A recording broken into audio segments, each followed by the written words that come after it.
Welcome to the 2021 Wellspring Celebration. I'm your host, Brett Shipp of Spectrum News 1. Tonight we celebrate how belonging to a community lifts us up. This is especially true for those who are lonely and isolated and forgotten because of mental illness. With the challenges of COVID-19, it's estimated that 1 in 4 Americans are struggling with mental health issues, while 1 in 20 live with severe mental illness. Our friends at the Well community address debilitating mental health issues, but also poverty, unstable housing, and broader health concerns. This evening, we'll learn more about the Well and take a look at the stigma and hope for people living with mental illness. Then we'll speak with the wonderful Michelle Staubach Grimes and others who have personal reasons to celebrate the Well. And you'll have the opportunity to celebrate with us too by making a donation to this incredible organization. Finally, gather the kids for a special reading of Where is Pidge by Michelle herself. Thanks again for tuning in. Now let us see firsthand the great work that the Well is doing. The Well community was founded in 2002 to foster a community of belonging and support for those struggling with severe and persistent mental illness. Many live with the related challenges of poverty, insecure housing, lack of nutrition, and medical concerns. At the Well, people are not called clients, but members, and members find a safe place free from stigma to build friendships with others who understand their unique struggles. To restore dignity, combat stigma, and address physical, emotional, and spiritual needs, the Well provides programs and essential services using a holistic, relationship-based approach. To address the physical needs, donated clothes, shoes, and personal care items like toothbrushes, razors, and feminine products are routinely distributed, as well as seasonal items like coats, sleeping bags, sunscreen, and water bottles. Hot meals are served 4 days a week by volunteers from local church, civic, and neighborhood groups. And on Thursday night, the meal includes a word of prayer and worship service.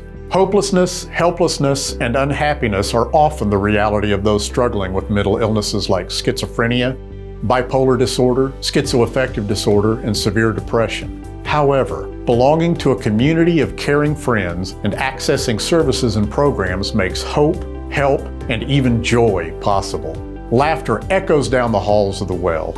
Members offer caring hugs to one another, and staff give affirmations and acceptance. The Well is a no-stigma zone, a place where community replaces isolation and belonging replaces marginalization. Human worth and dignity are brightly on display here every day, a stark contrast from what our members often encounter elsewhere. Fun is a must-have at the Well, and it's integrated into the more serious matters of learning life skills, participating in cognitive therapy games, and doing social interaction exercises. Because people with severe mental illness are often ignored or left out, critical relationship building practices have been missed. Attentive listening, providing helpful feedback, and engaging in meaningful conversations are modeled by volunteers and staff. Faith is an important part of mental health stability for many of our members. The Well community began as a church outreach and continues to hold worship services, Bible studies, and devotionals. Twice a year at Mount Lebanon Camp in Cedar Hill, we have member retreats which focus on spiritual reflection and growth, providing time away from the city to rest and play in nature. Because of mental health challenges, holding a job is often impossible. Most Well members rely on public assistance, which is no more than $794 per month, making secure housing one of the biggest hardships they face. To remedy this, we created Jacob's House, a City of Dallas licensed boarding house, which is home to 8 men dealing with mental illness. At Jacob's House, they receive nutritious meals and genuine camaraderie, a rare find for these men. My name is Shelley, and this is my son Matthew, who has been living here at Jacob's House for the past 6 years. Prior to Jacob's House, Matthew lived with me off and on, and it became clear to both of us that he would do better living on his own, but not alone. At Jacob's House, Matthew has the privacy of his own room, but also the fellowship of his peers. The 7 men who live here get along with one another, share a family dinner each night, and socialize on the porch and in the living room. The house has truly become a community for him and also his home. Affordable housing in Dallas is scarce, and this is especially true for people living with mental illness.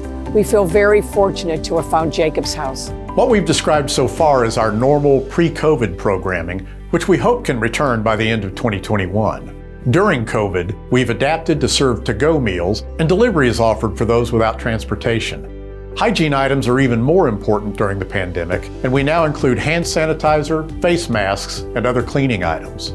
Our staff checks in with members regularly to assess mental health needs and offer encouragement and insights, while local clergy and lay leaders provide devotions to help members and all of us stay emotionally and spiritually strong during this uncertain time. Something that has been made clear through the pandemic is that the Well is not a place, it's people. We also know that the Well community isn't just our members, but includes our neighbors and local businesses, civic groups, and churches who serve and give so generously. Your gift helps meet the needs of adults who struggle with mental illness and poverty, not only during COVID, but beyond. You can be a part of celebrating what the Well does for its members by giving now through Text to Give or by visiting our website. And thank you for your continued support. It's such a blessing to see what great work the Well is doing in the community pre-COVID and now. Michelle Staubach Grimes graduated from Ursuline Academy of Dallas, received a BA in History from the Catholic University of America in Washington, D.C., then her law degree from the Catholic University of America Law School. She's a mother of three, Jeffrey, Gracie, and Emma, and the daughter of Dallas Cowboys legend Roger Staubach. Michelle is passionate about literacy and authored the delightful Pidge children's books titled Pidge Takes the Stage and Where is Pidge, which she'll read for us at the end of our program. While these are happy and loving books for children, her own childhood memories are clouded by early indicators of mental health issues like struggling with depression, anxiety, and obsessive-compulsive disorder.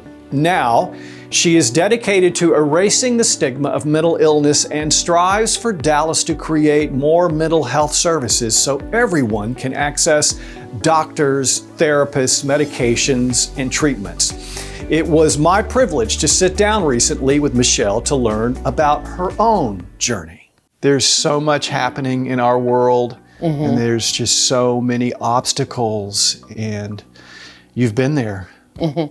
When did this all start for you?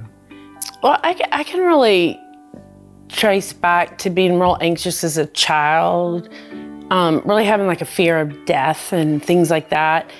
And really a lot of separation when my dad would leave for the summer for a month. Actually, as a football player, it's a great life in terms of their home. The majority of the time, it's not like a baseball player or a basketball player, but they do leave for a month in the summer for training camp. And I remember like being really miserable. You know, I'd cry like every night, my mom said. How old were you then? Do you recall? So, you know, he played from when I was 1 to 11. And so, but you know, I can remember crying a lot and having this fear of like, what is eternity? And would you share that fear and that anxiety with anybody, or was it all within? That one I did share because like, my sister even said when I, like in my 30s, I had to get an MRI for, I don't know, migraines or something. She's like, well, maybe they'll find that brain tumor you had in 5th grade. I mean, that's how much I talked about it. And so I think my parents, knew then something was off. The other things I do recall, like OCD rituals, which I had no idea what OCD was. Of course not. Of like washing your hands repetitive, like praying or like counting numbers. And you think if I don't do that, someone's gonna die. That's one reason I talk about my symptoms, is just so other people don't feel alone. I feel like, if I had heard someone say, oh, I do those things, then maybe I would have then told people about them. But so my parents did take me to a psychologist, and I hated her, and I didn't want to talk to her. And that's a hard thing. I just tell anybody, especially my friends and with kids, is, it's trial and error. You have to have a trust relationship. And so, not everybody's a fit. It boils down to there has to be the trust between the patient and the therapist or the psychiatrist, because if you're not comfortable telling, your psychiatrist or your therapist all these, what you think are completely abnormal and you're afraid to tell anybody, then you can't move forward. Do you wish now that you had talked more about it, or you Yeah, just didn't know to talk about it? right. Yeah, I didn't know to talk about it, and I think there was a huge stigma then about it too. When were you officially diagnosed, and what were you diagnosed with? So probably officially, like, not until my 30s with like general anxiety disorder, depression, but that's, with the psychiatrist, me telling him my story and then feelings at those times. People are so afraid to be diagnosed. It doesn't mean you're abnormal. It's just trying to get to the root of, what's causing this. I think we saw, which was so great, how Dak Prescott spoke out, a man too, especially, because men are, I think, less likely to get help. I think then that will encourage other people to get help. What happens is then people don't get help, and then, we may be losing to suicide or. Where are you today in terms of a balance? I'm good. I'm healthy today. I'm not depressed. I always struggle with anxiety and worry a lot, and so I have to kind of practice the rituals of like being in the moment, the gratitude journal. There's a lot of, just holistic things that we all know we should do. Eat well, exercise, right? And get sleep and things like that. Now, not everybody needs to take medication, and I'm not an expert on that. So I don't like to talk about medications because that's really up to the doctors. But I do take a medication that really is targeted for OCD, and that does help. Have you accepted the fact that this is a lifelong condition, and are you okay with that? Yes. Yeah, I've definitely accepted that. I mean, there's not a cure for it. Some people might have one episode in their life, or may, have some tendencies. And then if you just have one episode, you can have if you don't have another one, a high % chance that you won't ever have another one. But with my, I can trace so many, yes. So yeah, I've accepted it, and I'm okay with that. Will I take medication forever? Maybe, but maybe not. They're studying it. There's so much they're doing every day on new types of treatments, like the TMS, which is a magnetic therapy. So, with time, who knows? Maybe one day I won't take a medicine. What do you recommend as someone who has dealt with this your whole life, with anxiety and depression and this dysfunction? What is your advice to people who don't feel like they have any resources or any hope right now? Can you say? When I get really down or feel that way, I look to those that had really struggled in the past. And like Viktor Frankl has a great book, Man's Search for Meaning. He was a Holocaust survivor, and he was actually a psychiatrist.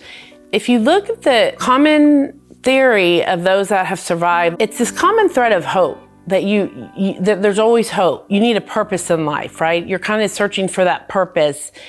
And that the Nazis, they could have they could have killed him, taken his family, everything, but the one thing they could never strip him was his like meaningful, purposeful life. Since I'm back doing law for the Innocence Project, which we represent, wrongful convictions. And this photographer I connected with who photographs prisoners, what he's finding is those that survive in these prisons and that, it's this kind of common theme of hope.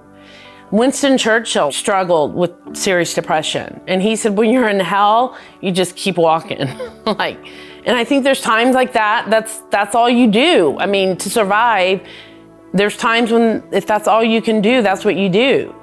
For those of us who blissfully are going through, we're going to get through this and everything's going to be fine, and not taking into account those who are silent about their suffering, what do I need to know? I think the best thing that people can do is to educate themselves on mental health, read about it. You can be there for them. Just love them. That's what a lot of it is, I think, really just loving them and letting them know you're there. And then it's very hard to understand unless you've experienced it yourself. when you're in a serious depression, you filter out all that's good. So really, everything's negative, right? You're not seeing joy. And then on top of that, people are like, I mean, can't you enjoy this? Or, so then it's like you're kind of double guilted. Like, I can't. For those of us who aren't in need of these acute services, what do you suggest? What do you recommend that people who aren't in need do to help those who are?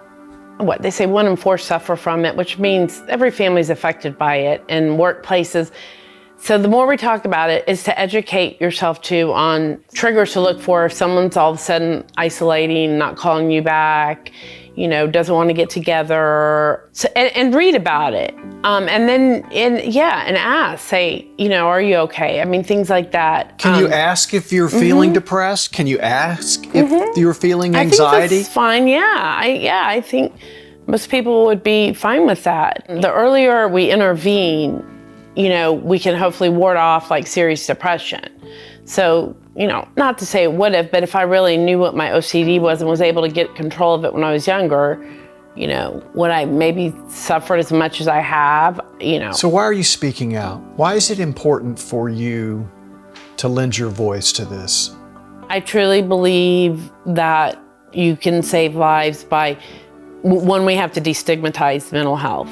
And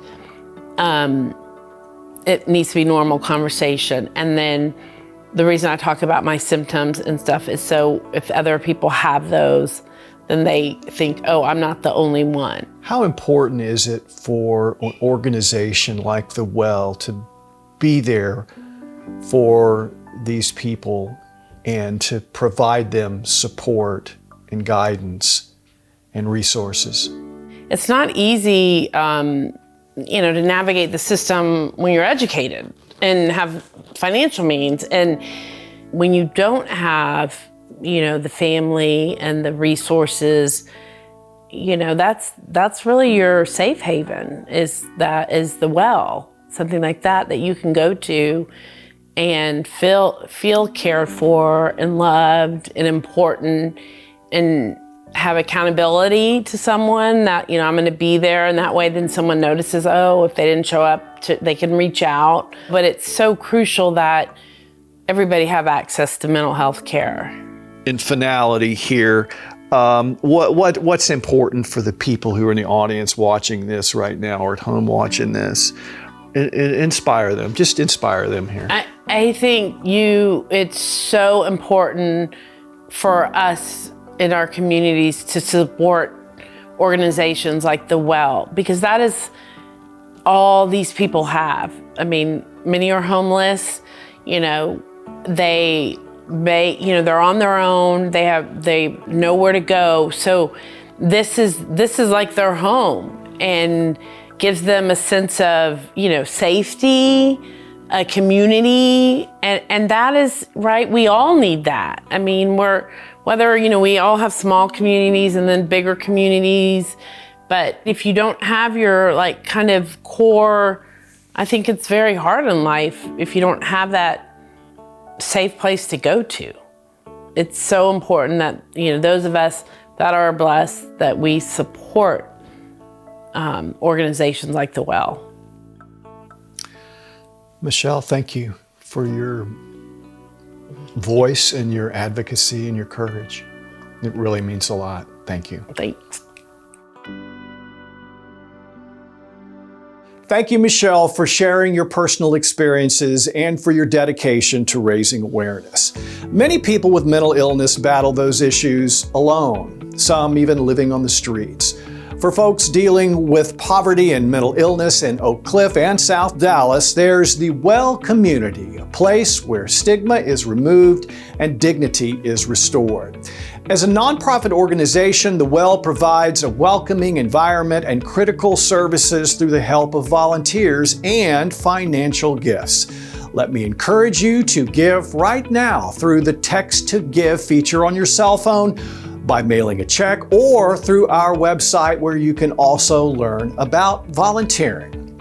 Now it's my pleasure to introduce the Well's Executive Director, Alice Zaccarello, who will present our Founders Award. Each year, the Well community presents the Founders Award, which is awarded to volunteers who carry out the vision and heart of our founder, Joe Pulis. We are pleased to give this year's award to Diane Warnock. Diane was a sous chef at Sur La Table and used her culinary skills to bless and enrich the lives of others. In the 9 years preparing and serving nearly 10,000 meals at the Well, she made sure our members had not only healthy and delicious food, but also lovely looking meals. In addition, she recruited many volunteers and introduced them to the Well. Beyond her generous culinary service, Diane loved our members and they loved her. It is my honor to present the 2021 Founders Award to Diane Warnock. Thank you, Alice. This is such an honor to receive this award. There's nothing more joyful and rewarding than to serve doing something you love. I remember that phone call asking me if I'd consider making meals for the Well. There were over 40 members that day, but I was hooked. I knew this might be the only meal they would receive for the day, so it was a priority to make it nutritional and well-balanced. I was blessed many, many times, but one blessing I need to mention was getting to know and work with Alice the last couple of years. We instantly bonded because we had the same passion for the Well community, and it doesn't surprise me that she's still here. Thank you for this award and allowing me to serve the Well. We are John and Ellen McStay, and through our Morningstar Family Foundation, we've supported the Well for nearly 15 years. We were introduced to the Well through some friends whose son lives with bipolar disorder. He found a welcoming community through weekly worship gatherings, and our friends thought we might want to support this ministry. They were right. The Well and our Family Foundation have a similar mission of providing basic human needs for our most vulnerable neighbors through Christ-like love. Galatians 6:10 says, "Therefore, as we have the opportunity, let us do good to all people, especially to those who belong to the family of all believers."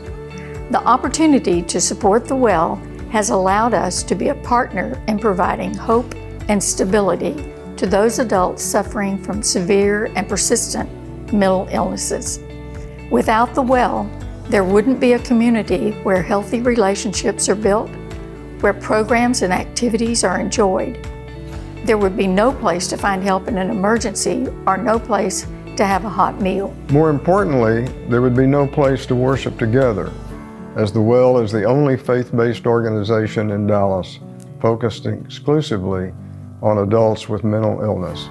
Our giving philosophy is guided by the scripture found in Proverbs 3:27-28, where it says, "Do not withhold good from those who deserve it when it is in your power to act. Do not say to your neighbor, 'Come back later. I'll give tomorrow,' when you have it with you today." John and I consider it a privilege to partner with the Well in its mission to bring health and the love of Jesus to adults living with mental illness. And we hope that you will join us in this worthwhile partnership. The Well Community's Courage and Advocacy Award is given to individuals or groups whose personal transparency and tireless advocacy efforts have had a significant positive impact on those living with challenges related to mental illness. This year, we are honored to give this award to the National Alliance on Mental Illness, better known as NAMI. NAMI started as a small group of families gathered around a kitchen table in 1979 and has blossomed into the nation's leading voice on mental health. The North Texas chapter provides support, education, and advocacy to families and individuals whose lives have been upended by mental illness. NAMI is instrumental in serving and caring for families in crisis, organizing advocacy efforts in Austin for legislative action, and leading efforts to train law enforcement in handling mental health-related incidents. The Well and NAMI North Texas have partnered together over the years, co-sponsoring education events, peer-to-peer support groups, and family training classes. It is our privilege to present the 2021 Courage and Advocacy Award to NAMI North Texas.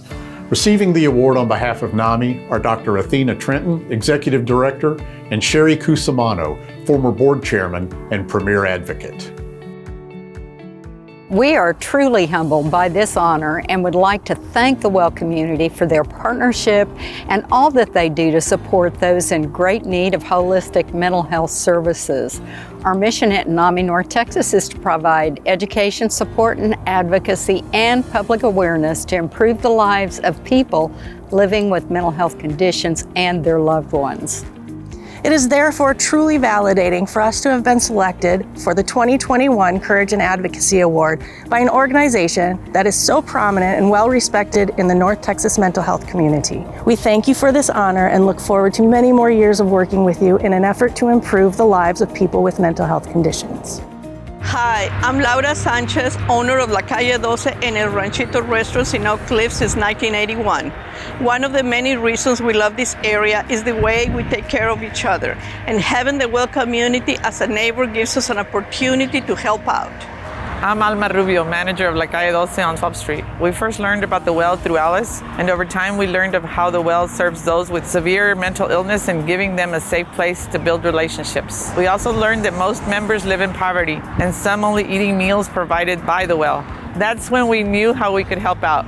We're proud to help provide lunches to the Well, host the Well's advocacy meetings at La Calle 12, and to be a sponsor of their annual fundraising events. We are grateful that the Well is in our community, and we are really happy to be a part of the good work they're doing. You've now seen countless reasons to celebrate the Well, from Michelle's story to Jacob's house and Diane's kitchen. We've heard how the Well provides hope, healing, and help to many who would otherwise live under the cloud of stigma, isolation, and instability. Now it's your turn to celebrate by making a generous donation. Your donation helps sustain the great work of the Well and continues to build and celebrate community. Thank you for your support and for tuning in tonight. Now, gather the kids and sit back for a reading of Where is Pidge by Michelle Staubach Grimes. We're going to do a reading of my first children's book, Where is Pidge? Where is Pidge? This is your title page. I like to tell kids, even though the words are just the author and the illustrator, it starts to give you an insight into the story. And then we're gonna start with the actual story. Pidge sat at the table, waiting and reading. She'd been left behind, but at least she had a book. Who forgets their kid? Thought Pidge. A family with too many kids, that's who. Oh, Pidge, I'm so sorry, said Mom, rushing back into the restaurant. Daddy thought you were in my car, and I thought you were in his car. At home, Pidge headed straight upstairs. Same old story. Nobody ever forgets big kids or babies. It's just the one in the middle who doesn't matter, she grumbled. Thump, thump, thump. Pidge tripped over Maverick and tumbled into her room. She stepped on little Petey's cleats as she climbed into bed. Ouch! Neither Maverick nor little Petey budged. I get forgetting at a restaurant and now everyone's forgotten. This is my room. In the morning, Pidge's room was quiet.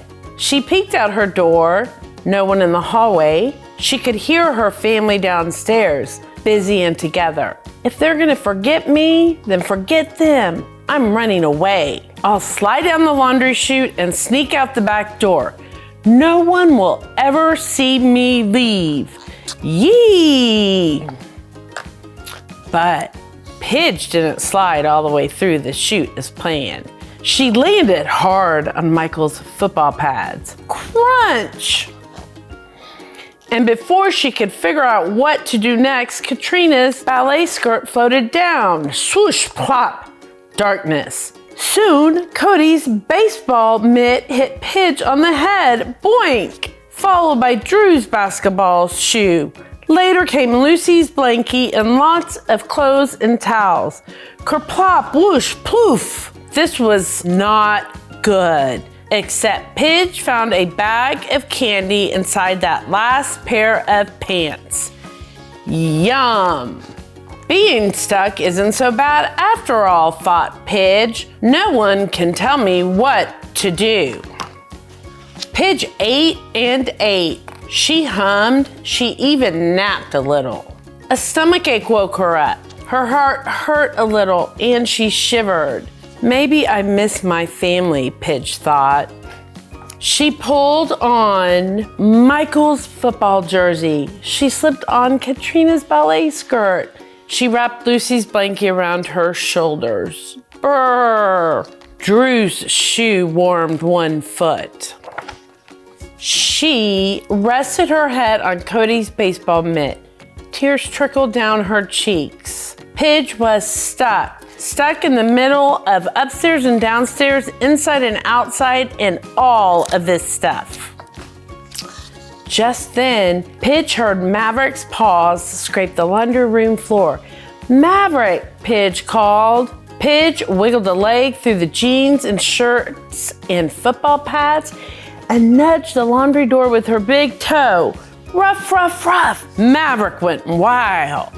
And then Pidge heard Mom. "Maverick, what are you doing? Stop scratching."